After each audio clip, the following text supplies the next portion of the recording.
On a spring evening in 1863, the Mediterranean air along the French Riviera carried a scent of salt and tobacco, drifting across a narrow strip of land pressed between sea and mountain. A handful of oil lamps flickered against the stone walls of Monaco's harbor, casting trembling reflections across dark water. The port was quiet, too quiet for a country that once collected tolls from passing ships and thrived on regional trade.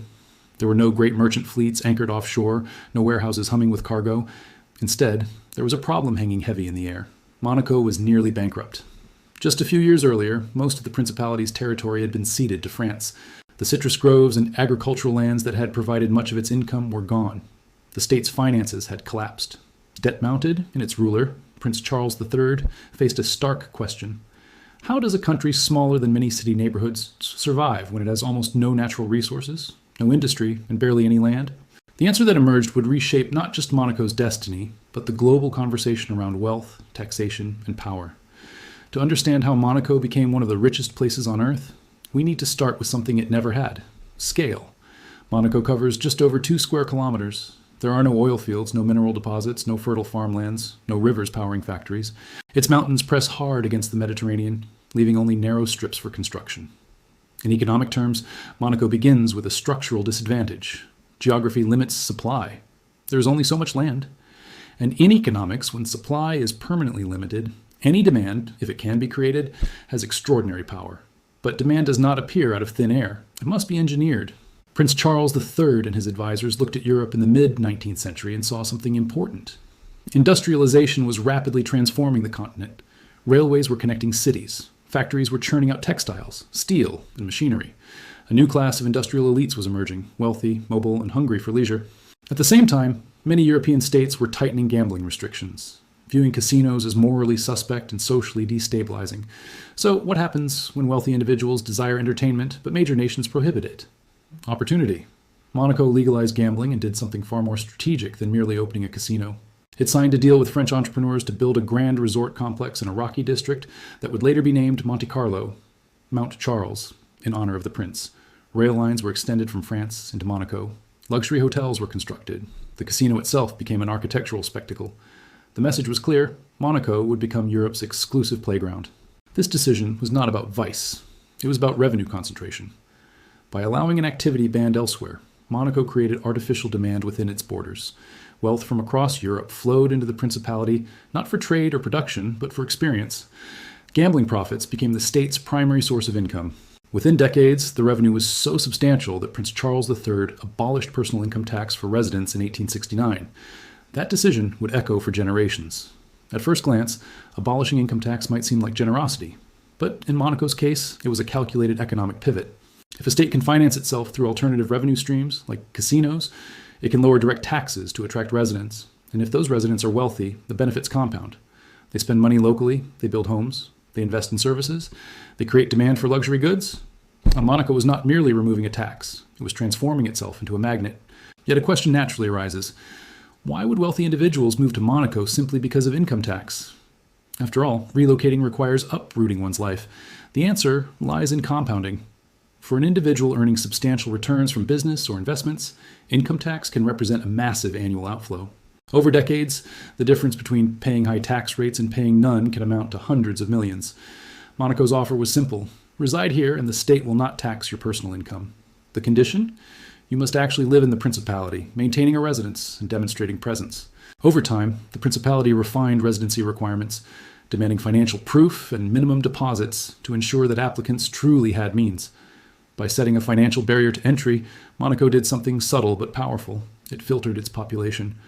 Residency itself became a scarce asset. Scarcity raises value. As more wealthy individuals sought entry, property demand surged. But remember, supply was capped by geography. Land could not expand beyond the sea and mountain cliffs. When demand rises against fixed supply, prices escalate. This is the foundation of Monaco's modern wealth, an artificial scarcity combined with global demand from high net worth individuals seeking tax efficiency and lifestyle prestige. But tax policy alone does not sustain an economy. Wealthy residents need security, infrastructure, and political stability. Here, Monaco leaned on another strategic reality: its relationship with France. Although Monaco is sovereign, it maintains a close treaty arrangement with France. French defense guarantees protect it. The euro is used as currency. Customs arrangements integrate Monaco into European trade systems. In essence, Monaco receives the benefits of proximity to a major economy without absorbing the full fiscal burdens of a large state apparatus. It outsources defense and many administrative complexities while preserving fiscal autonomy over taxation. This arrangement dramatically lowers Monaco's structural costs. Without maintaining a large military, without extensive rural infrastructure, without massive welfare systems, the state's expenditures remain relatively constrained compared to most countries.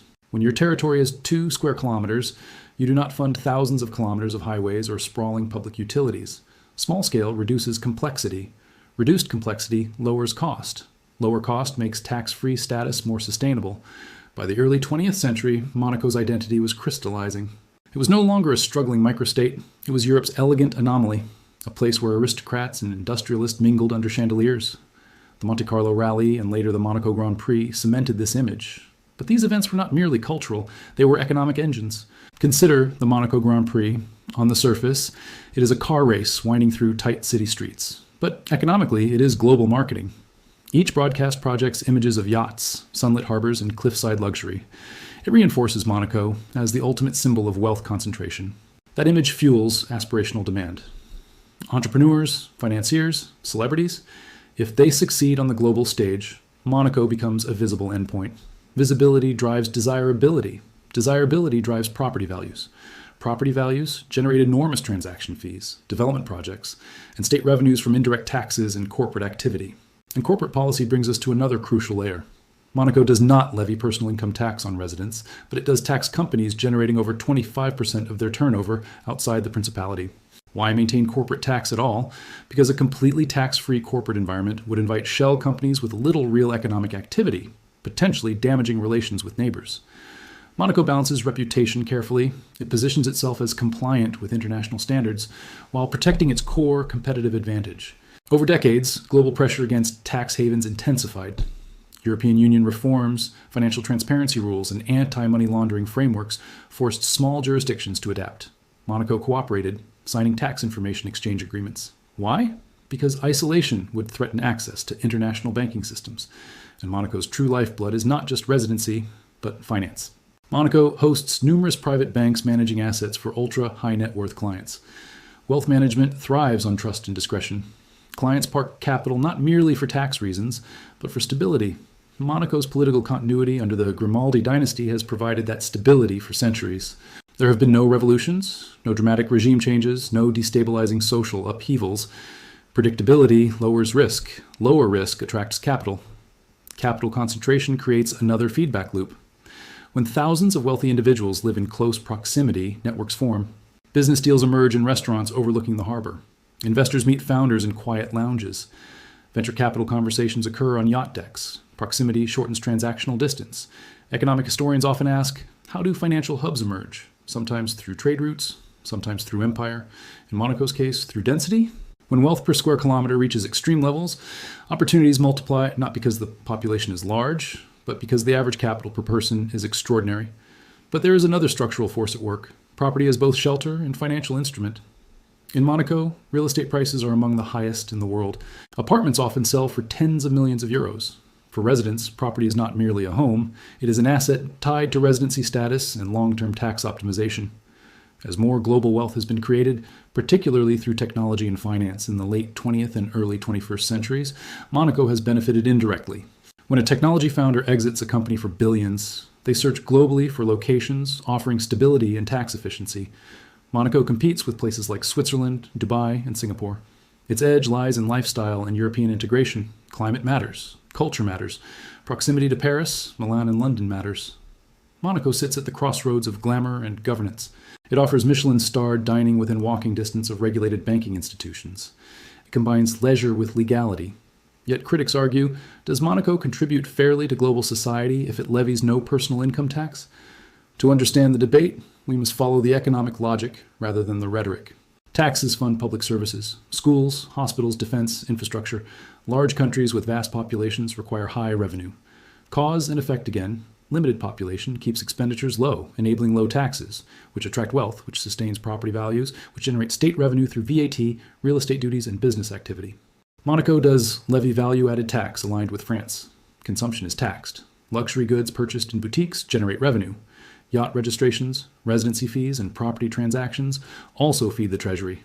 The state S budget remains balanced largely because spending obligations are minimal relative to the wealth circulating within its territory. One might ask, could any small territory replicate Monaco's model? In theory, yes. In practice, timing and geography were critical. Monaco began this strategy in the 19th century before international financial regulations hardened. It built prestige over generations. You cannot instantly manufacture legacy. Trust accrues slowly. The Grimaldi family's long rule provided continuity. Investors knew that Monaco was not an experimental jurisdiction. It was a dynasty-backed sovereign entity. Moreover, Monaco sits within Europe, yet remains outside the European Union. This positioning allows regulatory flexibility while maintaining access. Replicating that balance today would be extraordinarily difficult. In recent decades, Monaco has expanded not outward, because it cannot, but upward and seaward. Land reclamation projects have extended its coastline, literally building new districts into the Mediterranean. This is economic engineering in physical form.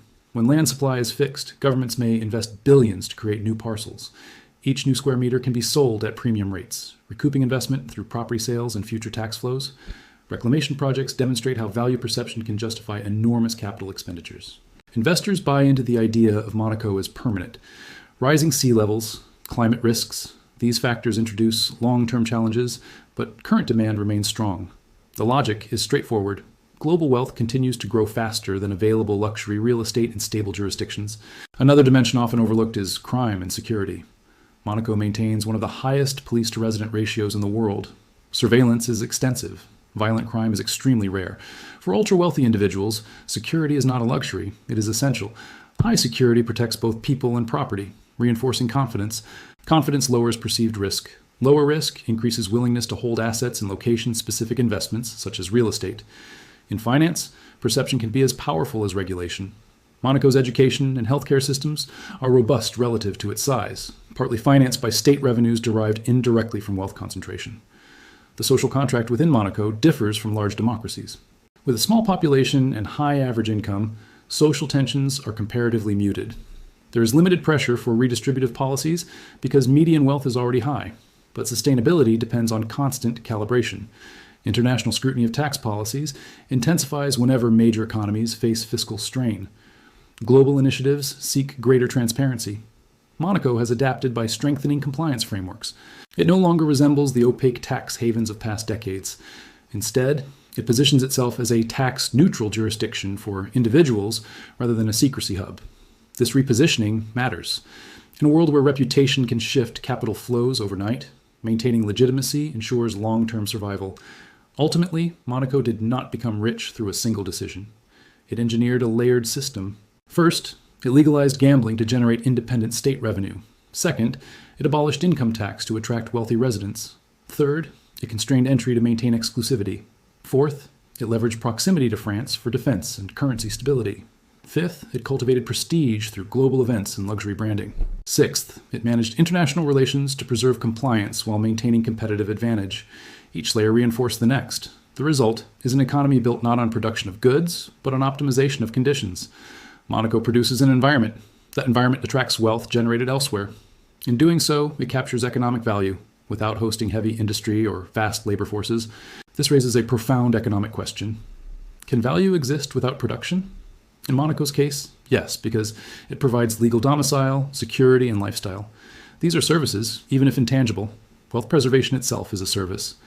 By protecting capital from high taxation and instability, Monaco inserts itself into global wealth management chains. So, when we look at the harbor today, lined with super yachts reflecting neon light into calm water, we are not seeing spontaneous luxury. We are seeing the accumulated result of 150 years of policy decisions based on scarcity, strategic openness, and cost control. A once bankrupt microstate asked a simple question. If we cannot produce commodities, what can we offer that others restrict? The answer was freedom from certain taxes and access to controlled indulgence. From that foundation, a financial ecosystem emerged. Monaco's wealth is therefore not a miracle. It is cause and effect. Limited land created scarcity. Scarcity amplified property values. Early gambling revenue replaced income tax. Zero income tax attracted capital. Capital concentration generated secondary industries in banking and luxury services. Political stability preserved trust. International cooperation sustained access. As long as global wealth seeks efficiency, Monaco remains relevant. Yet its model depends on global inequality continuing to produce individuals with extraordinary capital. Should global tax harmonization ever eliminate competition between jurisdictions, Monaco's strategic advantage could narrow. But history suggests that sovereign competition rarely disappears entirely. Standing on the cliffside above Monte Carlo at sunset, watching lights flicker on across terraced apartments worth millions each, it becomes clear that Monaco's true resource is perception anchored in policy. It is a place where the rules are crafted to invite wealth rather than redistribute it. Whether one sees that as pragmatic or controversial depends on perspective, but the economic logic is undeniable. This story, from near bankruptcy to global playground, illustrates how even the smallest territory can redefine itself through strategic incentives and disciplined governance. Monaco did not discover gold beneath its soil. It built a framework where gold from elsewhere chose to arrive. This video is made only for educational purposes to increase awareness and understanding. If you've reached this point, I'd love to hear your perspective. Do you believe Monaco's model represents smart economic engineering or problematic tax competition? What questions does this raise for you about global finance? And what topic would you like explored next in this documentary series? Share your thoughts, your questions, and your requests below.